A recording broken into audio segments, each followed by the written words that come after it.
Makakausap natin ngayon ang ating kaibigan at ginagalang na co-convener ng Artikulo 11, si Attorney Luke Espiritu live! Joining us sa studio. Sa studio. At salamat po sa inyong pagdating dahil nakalibre din kami ng kape. Attorney Luke, welcome to DZMM, sir. Magandang umaga, Peter at saka Rika. Talagang mas gugustuhin ko yung live eh. Oo. Iba yung rapport pag live magkasama, Oo sir. Tapos talagang malapit lang naman ako. Sabi ko gusto ko yata makainom ng libreng kape. Punta nga ako ABS-CBN. Magpa-interview nga ako doon. Kapag tumagal kayo ng mga 15 minutes dito, Meron donut, may pandesal. May pandesal na. Pagka 30 minutes, may egg and bacon na. Bacon na yan. Okay. Sige, tagalan natin ng interview. Attorney Luke, so anong take nyo dito na meron ng mga pinapakasuhan? In other words, at least medyo nag-level up na, bagamat yung kanilang pangako na i-live stream yung mga proceedings ng ICI ay hindi pa nangyayari. Pero do you consider this as a major step towards what we expect as a people? It is a major step na nakabase sa limitasyon ng sistema. Okay, because pero ang limitasyon na yan doesn't really address yung demands ng nakararami. What do I mean?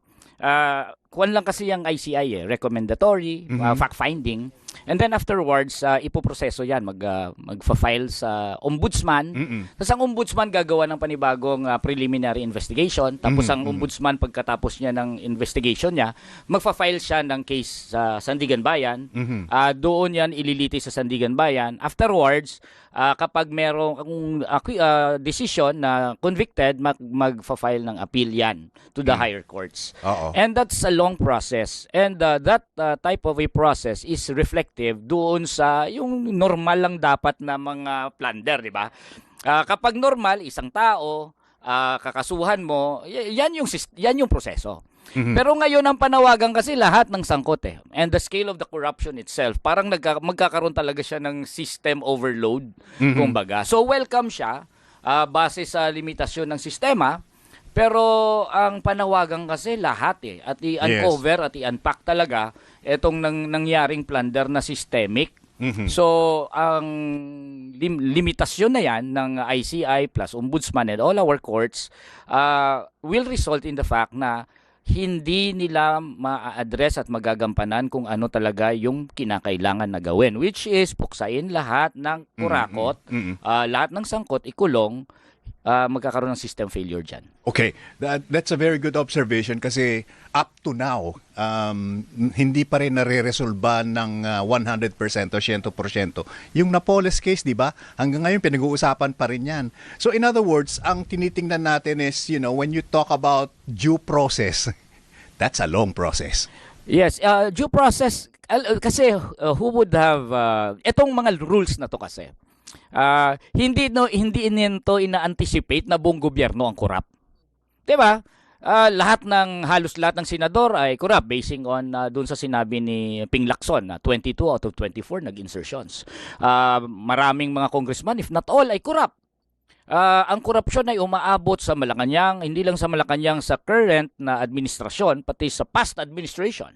And it seeps down to the lower officials sa DPWH, buong gobyerno. Ang batas mo ngayon ay pam-prosecute lang ng paisa-isa, padalawa-dalawa. 'Di ba? Hindi kakayanin ba diyan? Meron ba tayong mga batas o proseso para lahat 'yan ay litisin? Na kung gagamitin mo lang yung limited na pamamaraan ng laws at present na meron tayo na hindi na-anticipate kung paano niya parusahan ang lahat ng mga sangkot sa korupsyon na ito, which involves the entire government. So, ito ay parang almost bound na ang ginagawa ng ICI, it's almost bound to be simply cosmetic, even if they don't intend it to be. Di ba? Even if they are really serious and sincere in prosecuting those who are involved in the flood control projects, by its very nature and by the nature of the process na limitado at hindi makaka-address doon sa kagustuhan ng lahat, doon sa demand ng lahat, na lahat ng sangkot dapat mga nagot at lahat ng lahat ng korupsyon ay masugpo. talagang yan lang yan, ganyan lang. And Okay. ang masama niyan, acquittal dun sa mga public officials na tulad ng nangyari sa Napoles case. Pero Yeah. napaka idealist naman yata non attorney na lahat ay makasuhan, papanagutin sa kanilang ginawa. I mean, what I'm saying is hindi naman talaga kaya ng gobyerno natin gawin yan because kung ang buong gobyerno ay corrupt, parang total overhaul ang kakailanganin Correct. natin. Correct Diba? yan, correct yan. At napakahirap gawin yan. Magkakaroon tayo ng in limbo tayo dahil ang gobyerno natin ay malabo ngayon. So hindi ba instead of us being thankful na may galaw, wag muna natin batikusin ang lahat ng ginagawa nila? I'm really exerting so much effort to be alam mo 'yon, objective and academic here. I mean, wala naman akong sinasabing iba kundi hindi Yes. kaya ng sistema yan. Yes. Mm-mm. Ang ibig lang sabihin yan, talagang tama yung sinabi nyo na total overhaul ito. Kung gusto natin masugpo ang korupsyon, really it's really the systemic approach. While wala yung systemic na yan, i-push natin ang gobyerno, i-push natin base sa kanyang kakayanan na itulak na itong prosecution at abutin pa natin sa highest extent na pwedeng abutin under the very system na gusto nating baguhin yung pagkakaroon ng pag-address dito sa issue ng corruption. That's okay, 'di ba? Kaya nga dapat wag tayo mapagod sa kakaprotesta kasi kapag hindi natin binantayan at hindi tayo magprotesta talagang gagawin nila, titigil na nila lahat yan. It's only because of public pressure na napipilitan sila ngayon na magkaso at talagang isusubukan na magpakulong. At pati mismo kailangan natin magbantay kasi ang prosesong yan ay matagal. Nakita naman natin sa Napoles sa tagal ng panahon ay nakawala yung mga public officials.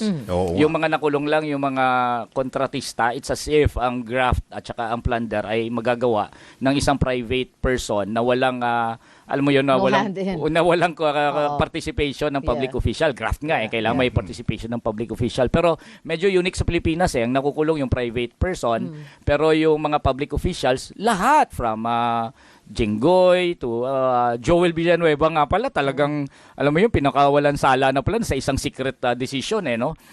So ganyan ang mangyayari kapag wala talagang demand sa baba.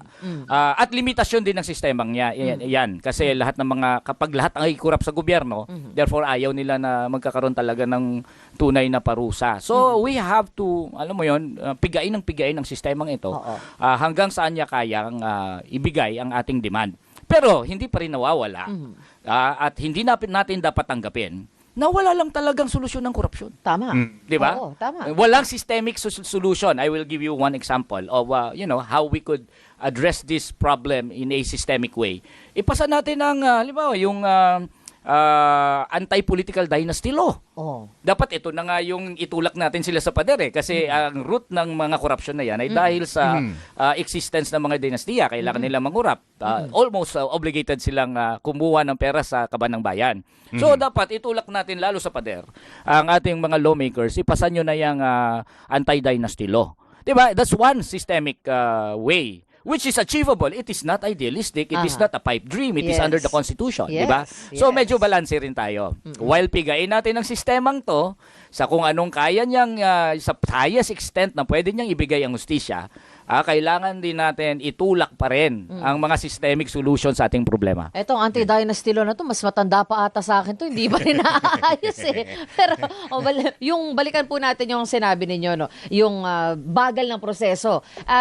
Hanggang hindi nagkakaroon ng kaso, ilbo lang ang meron tayo, yung assets na pwedeng i-freeze, mabagal pa rin ang takbo. 3 sa mga air assets ni Saldico nakalabas na ng bansa. Yung mga may ilbo, pwede pa rin lumabas ng bansa. Hanggat walang kaso, napaka-redundant po nitong ICI dahil meron naman tayong ombudsman tsaka COA, hindi po ba?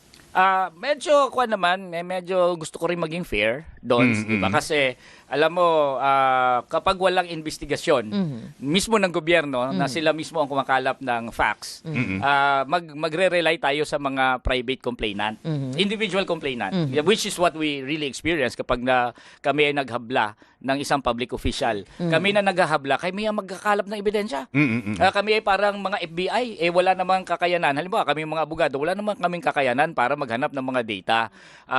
Welcome development din naman na magkaroon ng parang investigatory arm or fact-finding arm ang gobyerno. Ang gusto lang natin, medyo gawin talaga nating independent ito. May demands tayo dyan. Pero naiintindihan ko rin naman ang pag-create ng isang fact-finding body. Kasi para makalap ang ebidensya, mabilis mong ma-file, makapag-file ka sa ombudsman nang hindi mo na kailangan mag-rely sa private complainant. Talagang medyo dudoso ang mga tao kapag Senate and Congress, yung sila din yan.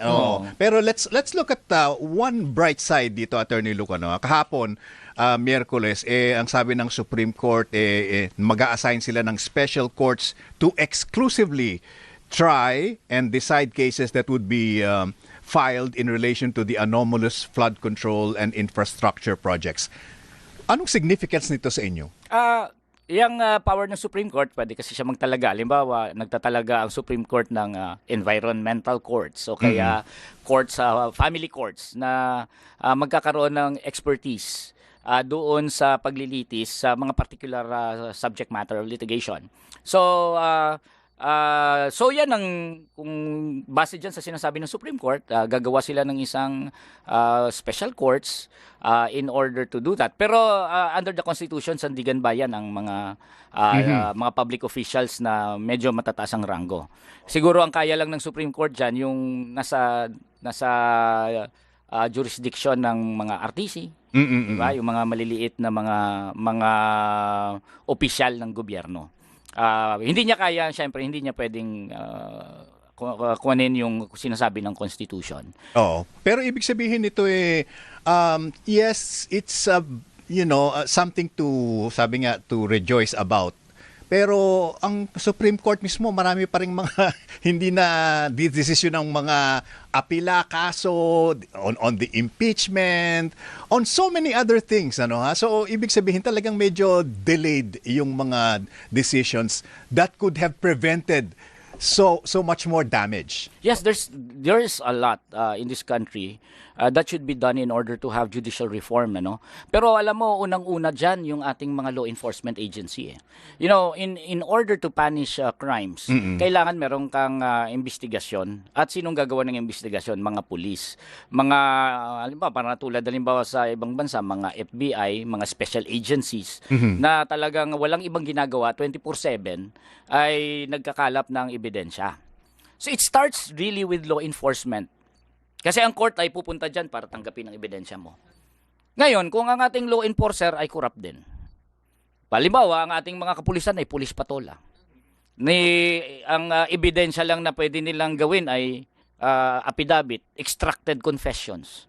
'Di ba? Yung tipong para magkaroon sila ng kaso ay kailangan nilang kumuha ng witness, bubugbugin nila, ito torturein nila, tapos papipirmahin nila. Walang mga trace evidence, walang mga pagtitrace ng mga ebidensya online.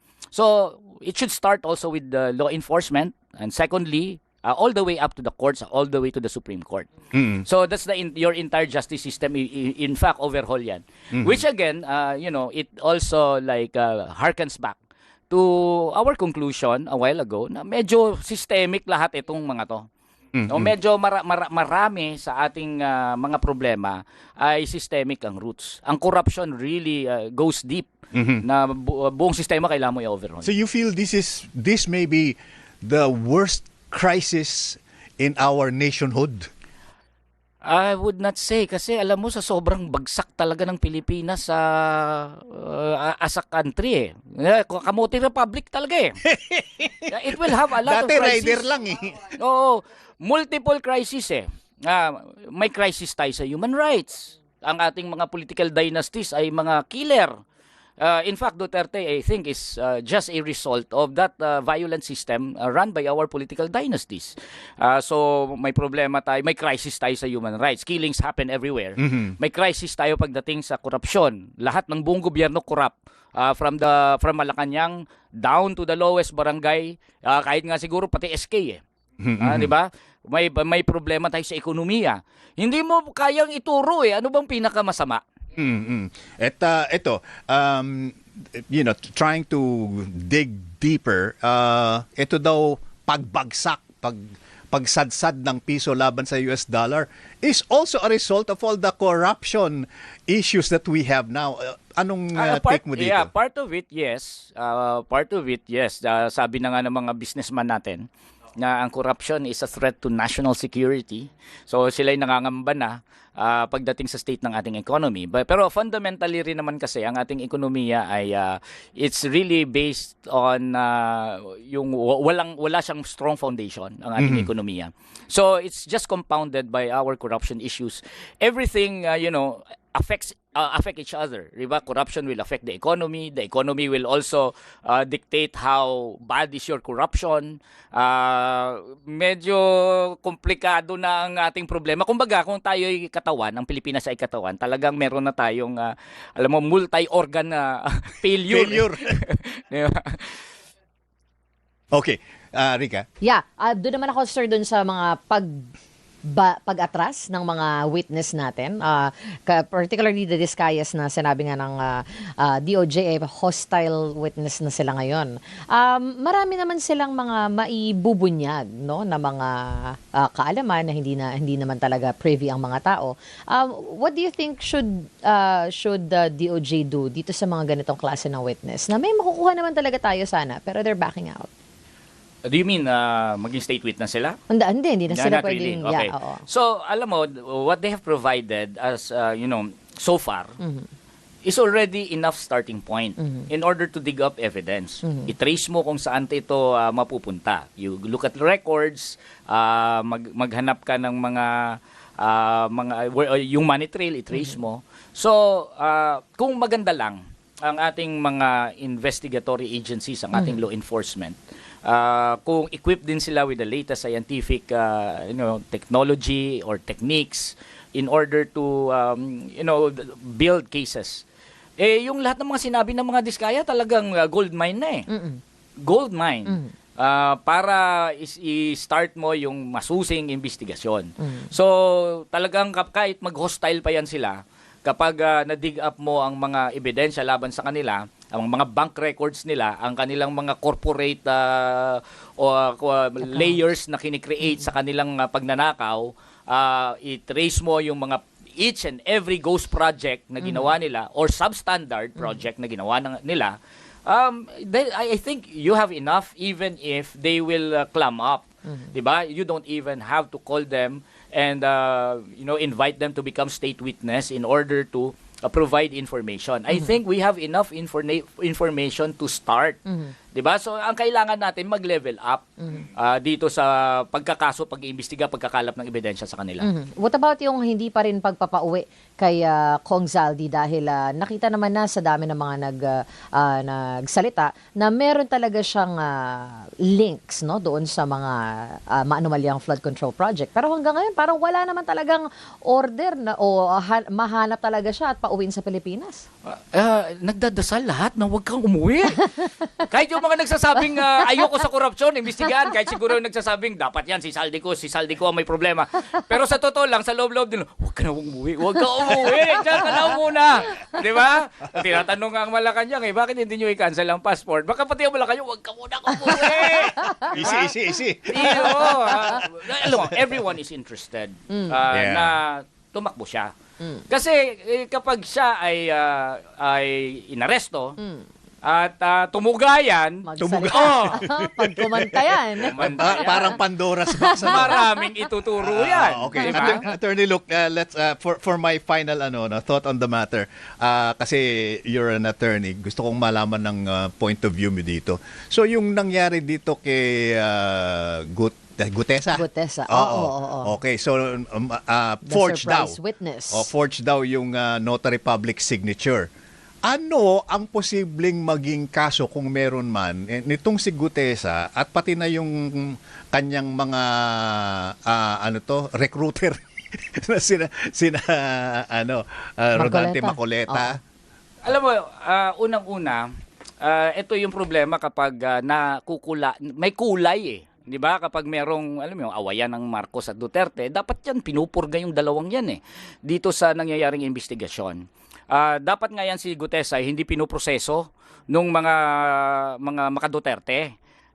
dapat yan ay ipresenta sa ICI at huwag maging partisan itong investigasyon na ito. Ayoko rin masyadong i-dismiss kung ano yung mga revelation niya. There's something there, di ba? When there is smoke, sabi nila, there is fire. So, ayokong i-wholesale dismiss. Gusto ko ipurga ang Duterte influence sa witness na yan. Pero gusto kong makuha kung ano ang dapat mating makuha kay Gutesa.